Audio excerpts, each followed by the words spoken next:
I'm a 29-year-old woman, and my life has been a bit of a roller coaster lately. My husband, 32, and I are coming up on our second wedding anniversary, and we've been looking forward to it for months. We decided on a weekend getaway, a cozy bed and breakfast in a small town about 2 hours from home. It's one of those quaint places with fireplaces in the rooms, a little garden, and a restaurant nearby that makes the best homemade pasta. We booked it months in advance, set a dinner reservation, and planned to just relax and enjoy each other's company. In the middle of all this, my sister 31F announced that her divorce was finalized. She sent a message to our family group chat, and the reactions were all over the place. Some of the family sent their love and support, while others were a bit more reserved, probably thinking of her messy history with her now ex. My sister had been married for almost 4 years, but things had gone downhill fast in the last year. She and her ex-husband fought constantly, and he ended up getting their house in the settlement. It was a rough time for her, and I did my best to support her through it, listening to late-night rants and even helping her move into a new place. A few days after her announcement, we met up for lunch at this little cafe we both like. I thought it would be a normal chat, catching up on life. Instead, my sister dropped a bombshell. She asked if she could join my husband and me on our anniversary weekend to throw herself a divorce party. At first, I thought she was joking. I mean, who asks to crash an anniversary trip, right?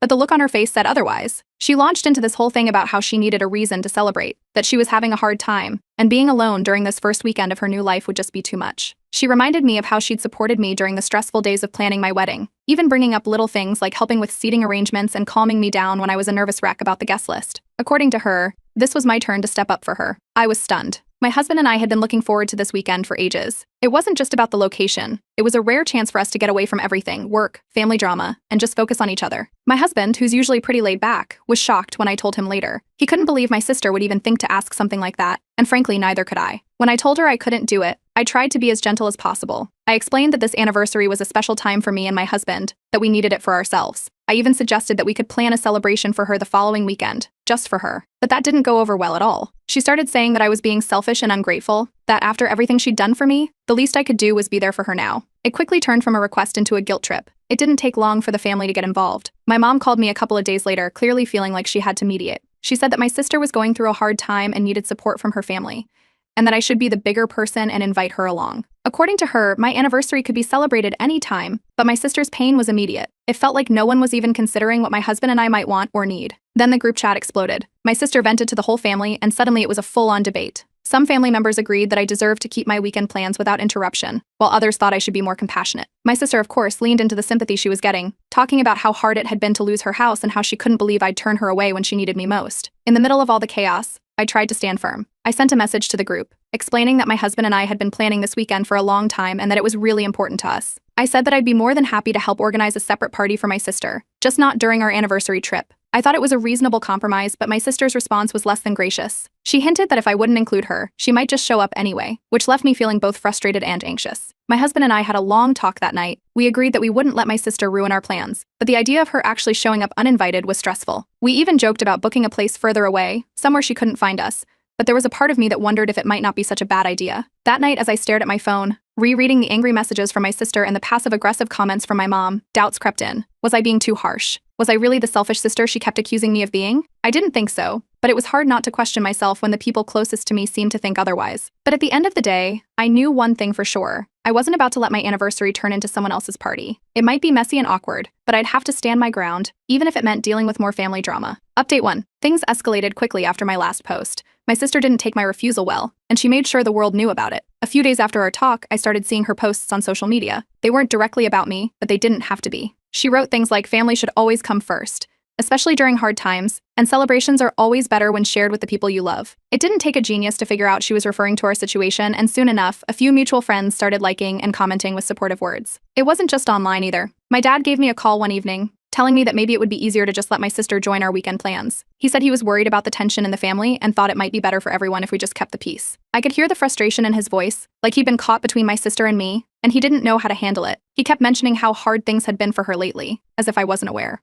He asked me to think about it again, but I just stayed quiet and listened until he finished. Then a message popped up from my aunt. She's always been the kind of person who speaks her mind, and she didn't hold back. She warned me that my sister was being manipulative, using her situation to guilt me into changing my plans. She encouraged me to stand my ground and not let my sister take advantage of me. It was a small relief to know that at least someone understood where I was coming from, even if it didn't make the situation any easier. Still, I tried to find some middle ground. I reached out to my sister again, suggesting that we could have a special dinner together after our anniversary. I told her we could make it a sort of celebration for her new start, just not on the same weekend. But she flat out refused, saying it wasn't the same, and that I clearly didn't care about her feelings. It was like talking to a wall. My husband, seeing how stressed I was, suggested that maybe we should switch our bed and breakfast reservation to a different location. It wasn't just about avoiding a surprise visit from my sister, it was about having some peace of mind during our trip. We found a new place, a bit further away, and more private. It cost a little extra, but we figured it was worth it for our sanity. But somehow she found out. I don't know if it was a mutual friend who mentioned it or if she just put the pieces together, but I got a furious message from her. She accused me of going behind her back and trying to hide from her like we were playing some kind of game. That turned into a heated phone call, and it wasn't long before things spiraled. She called me unforgiving and self-centered, saying I had no idea what she was going through. The whole thing was exhausting, and my husband finally took the phone from me and told her, calmly but firmly, that we'd made our decision and she needed to respect it. After that, there was radio silence. My sister didn't text, didn't call, nothing. It was strange, almost eerie. I couldn't tell if she was backing off or just planning her next move, but either way, I wasn't about to reach out and find out. It wasn't long before my mom called, this time crying. She said my sister felt abandoned and that she didn't know how to handle everything she was going through. My mom begged me to reconsider, to find a way to make things right before our family fell apart even more. That phone call left me feeling torn. It wasn't like I wanted to hurt my sister, but this was my anniversary, and I didn't see why I had to sacrifice that to keep the peace. My husband kept reminding me that we deserved to have this time for ourselves and that it wasn't our responsibility to fix everything for my sister. He was right, of course, but it didn't make the situation any less painful. I ended up venting to a few of my close friends. They were all pretty shocked by the whole story, especially the part about my sister trying to crash our anniversary. A couple of them even joked about how she should be the one booking a therapist, not a party. It was nice to hear people on my side, even if it didn't change anything. A few days later, I saw another post from my sister on Facebook. This one was even more pointed than before, something like funny how some people would rather run off to romantic getaways than be there for family. The comments were full of sympathy again, people telling her to stay strong and that real family sticks together. I rolled my eyes, but it was starting to get to me. It wasn't long before I started getting DMs from mutual friends, asking what was going on. They wanted to know if I was really refusing to support my sister after her divorce. Some of them seemed genuinely concerned, while others just wanted the gossip. It was exhausting trying to explain myself over and over, especially when I knew my sister was out there, spinning the narrative to make me look like the bad guy. All of this was starting to make me question just how far my sister would go. I had no idea what she might try next, but I knew one thing. I wasn't going to let her guilt me into changing my mind. My husband and I were determined to enjoy our anniversary, no matter how messy things got. We had our new reservation, a small bag packed, and a determination to make the most of our time together. But something told me that this wasn't over, not by a long shot. Update 2. Just when I thought things couldn't get any worse, they did. The day before my husband and I were supposed to leave for our anniversary trip, my sister showed up at my house, unannounced. I was in the middle of packing when I heard a knock at the door. There she was, standing on my porch with puffy eyes and a suitcase in hand. My stomach sank. This couldn't be happening. At first, she tried to play it off like she was there to apologize.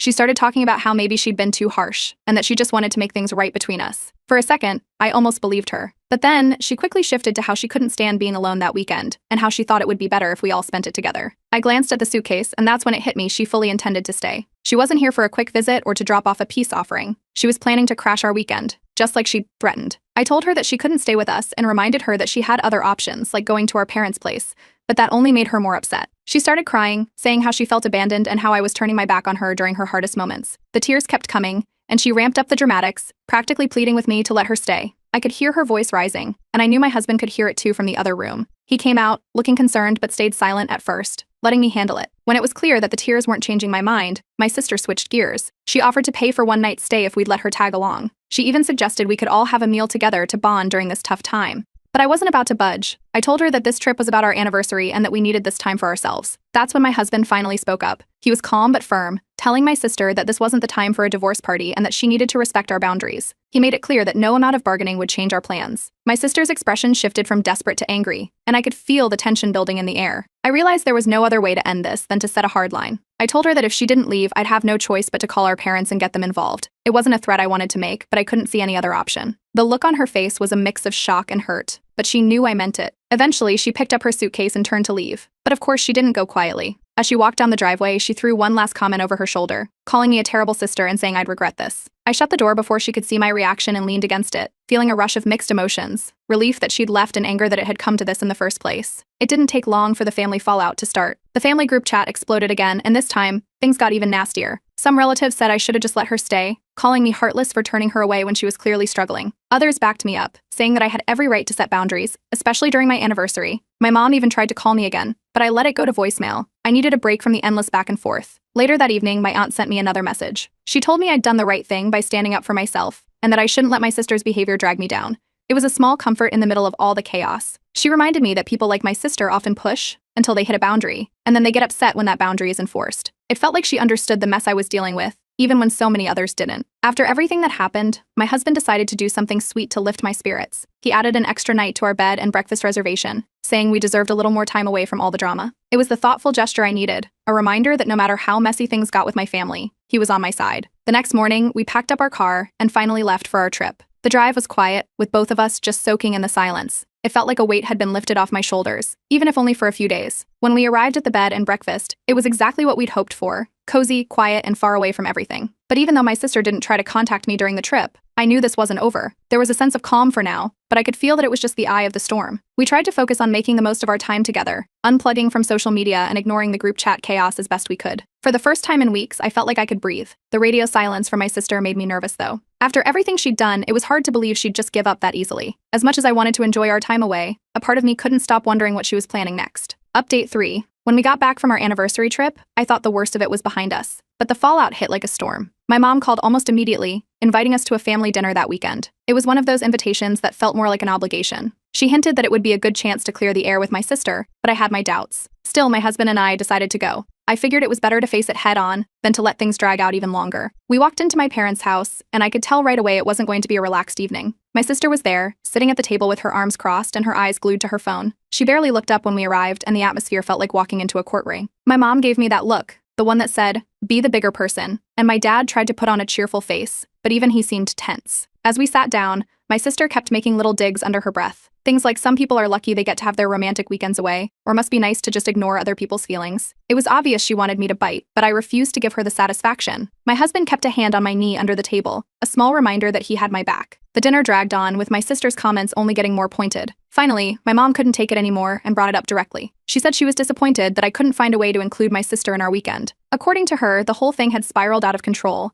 and she thought I could have handled it better. I just stared at her, trying to keep my cool. It felt like no one was acknowledging that I had the right to celebrate my anniversary without all this drama. My dad jumped in, trying to mediate like he always does. He suggested we all sit down after dinner to talk things through, but my sister shot that idea down fast. She crossed her arms tighter and said she was too hurt to have a real conversation right now. It was like she wanted the drama to keep going. My dad's face fell, and I could tell he didn't know how to handle her any better than I did. Around the table, the frustration was starting to spread. Some of my aunts and uncles were there too, and I caught a few eye rolls whenever my sister made a scene. One of my cousins, who's never been great at hiding her thoughts, even muttered, "Can we just eat in peace for once?" I saw my sister bristle at that, and for a second, I thought she might actually turn on them instead of me. But no, she kept her focus on me. I finally decided I wasn't going to sit there and take it anymore. I reminded everyone that my husband and I had planned this anniversary for months, and that it wasn't my responsibility to host a divorce party just because my sister demanded it. I made it clear that setting boundaries wasn't something I'd apologize for, and that I was tired of being made out to be the villain for wanting to prioritize my marriage. That was the breaking point. My sister stood up so quickly her chair scraped against the floor. She accused everyone in the room of choosing sides and not supporting her during her hardest moments. Then, in classic dramatic fashion,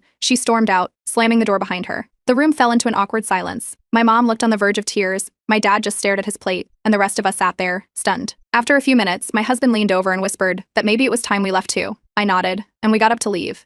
On the drive home, he squeezed my hand and told me that we didn't need to keep toxic people in our lives, even if they were family. He reminded me that we deserved to protect our peace, and it felt like the first time in days that I could take a deep breath. The next day, my mom called again, asking me to reach out to my sister and try to make amends. She said it was breaking her heart to see the family torn apart like this, but I held my ground. I told her that I'd be willing to work things out with my sister when she showed she could respect our boundaries, but until then, I couldn't keep putting myself through this. After that, I stopped hearing from my sister altogether. She didn't respond to texts, didn't post anything new on social media, nothing. It was like she'd gone into hiding. For a while, I wasn't sure if I should be relieved or worried, but I figured that if she needed space, I wasn't going to chase after her. In the quiet that followed, I started thinking about how this whole situation had played out. It wasn't the first time my sister had expected the world to revolve around her, but it was the first time I'd pushed back so hard. It made me realize how much of our relationship had been built on me bending over backward to keep the peace. Some of my friends had warned me about this pattern before, but I'd never seen it so clearly until now. They thought this whole blow-up might be a blessing in disguise, a chance for me to step back and rethink what kind of relationship I wanted with my family. It was hard to hear, but I knew they were right. Then, my aunt called me for a long chat. She shared some stories from when my sister and I were younger, moments I'd forgotten or brushed off. According to her, my sister had always had a habit of turning situations to her advantage, using guilt and sympathy to get what she wanted. Hearing that made me feel less alone, like maybe I wasn't the villain my sister kept making me out to be. Part of me thought about posting the whole story on Reddit, just to get an outside perspective. I'd seen other people do it, and it always seemed like a way to find some validation. But I worried that someone in my family might find it and that it would only make things messier. In the end, I decided to keep it to myself. For now, I'm focusing on moving forward. My husband and I are trying to get back to our normal routine, and I'm working on finding some peace of mind. It's hard not to feel sad about the rift in my family, but I'm starting to accept that sometimes things have to fall apart before they can get better. Update 4. It didn't take long for my sister to turn this entire situation into a social media spectacle. A few days after the dinner disaster, she started posting cryptic messages online. It wasn't anything blatant, no names were mentioned, but it was obvious who she was talking about. She wrote things like, "Funny how family always disappears when you need them the most, and going through tough times shows you who really has your back." Each post was carefully worded to make her look like the victim. I woke up one morning to a flood of messages from mutual friends and acquaintances, all asking the same thing: what's going on between you and your sister? Some were genuinely concerned, while others were clearly just fishing for gossip. It was exhausting. My inbox was full of people wanting to hear my side of the story, or asking if I'd seen what my sister had posted, as if I needed reminding. My mom got wind of it too, of course. She called me, her voice tight with concern. She kept insisting that I needed to reach out to my sister and make peace, saying that this whole feud was starting to affect her health. I could tell she was stressed and the guilt was creeping in, but I wasn't ready to give in. My mom kept saying that this family rift was tearing everyone apart, but I was too tired to engage in another round of negotiations. My husband, ever the voice of reason, suggested we go no contact with my sister for a while. He'd seen the toll it was taking on me and figured a break from the drama would do us both good. Honestly, it sounded like the best idea I'd heard in weeks. We agreed to give it some space, focus on our own lives, and not get sucked into the toxic cycle. But life had other plans. Despite everything, my sister wasn't about to let it go. One afternoon, completely unannounced, she showed up at our house. I heard the knock on the door, and when I opened it, there she was, looking angry and determined. She said we needed to talk. I stepped outside, closing the door behind me, and braced myself for whatever was coming next. She wanted answers. She was furious, saying I had ruined the family and turned everyone against her. According to her, I was the reason for all the tension and drama. I stood there on the porch, refusing to let her inside, trying to stay calm. She ranted for what felt like ages, accusing me of betraying her and abandoning her during her toughest time. I told her that unless she could respect my boundaries, we couldn't have a relationship anymore. I made it clear that this whole thing had gone too far, especially with her using social media to paint herself as the victim. I wasn't going to let her manipulate the situation any longer. I thought that would be the end of it, but she wasn't done yet. In a moment of anger, she threatened to reveal family secrets if I didn't make things right. She said there were things I wouldn't want getting out, and if I didn't play along, she'd have no choice but to share them. I was stunned. This was a new low, even for her.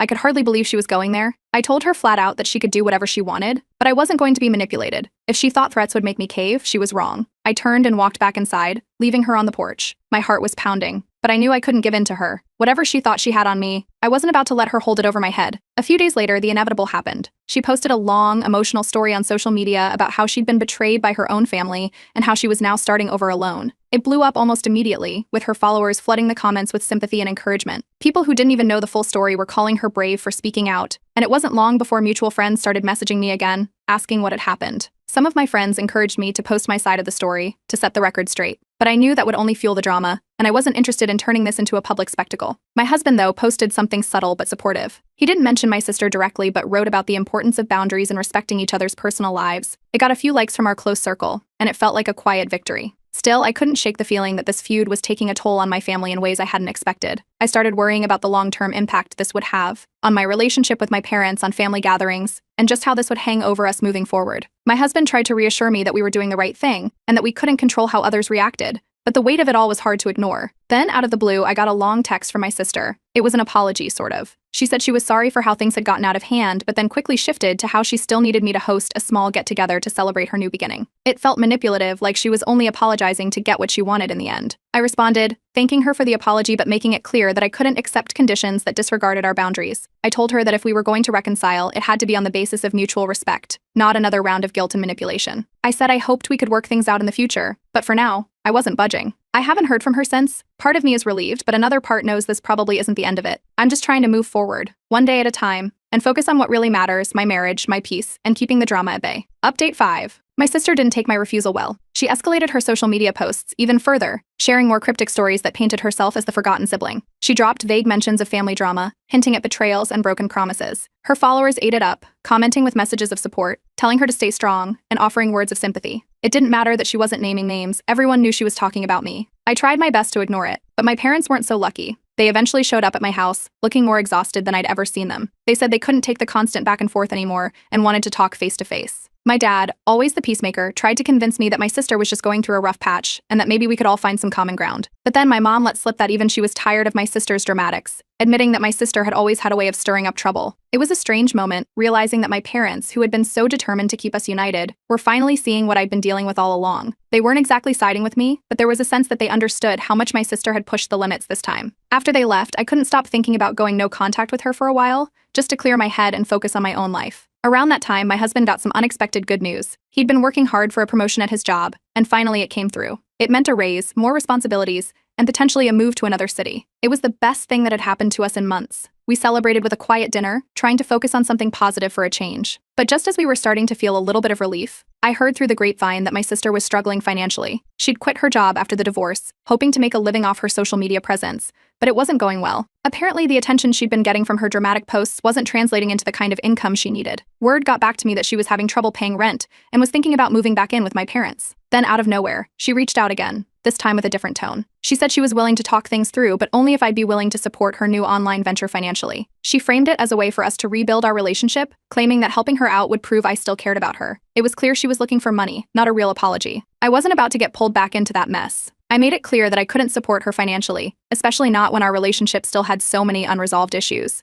I told her that any chance of us fixing things had to come from mutual respect and understanding, not conditional help. It didn't go over well, and she stopped responding again, leaving things even more strained than before. Eventually, my husband and I decided to take a belated anniversary trip, a small weekend getaway where we could unplug from social media and just focus on each other. We stayed in a cabin by a lake, miles away from everything, and for the first time in what felt like forever, I didn't think about my sister or the family drama. It was exactly what we needed, a reset, a chance to remember why we'd fought so hard to protect our time together in the first place. When we got back, we found out that things had shifted among our mutual friends and family. Some of them had cut ties with my sister, tired of the constant drama and her demands for attention. A few even reached out to me, saying they couldn't believe the way she'd twisted the situation online. But there were others who unfollowed me, clearly siding with her. It was a strange mix of relief and sadness, knowing that the fallout had changed the way people saw us and maybe even our relationships with them. My aunt, who had been in my corner from the beginning, called with some final advice. She encouraged me to take a break from the whole situation, focus on my own life, and not let my sister's actions dictate my happiness. It wasn't easy, but it felt like the right thing to do.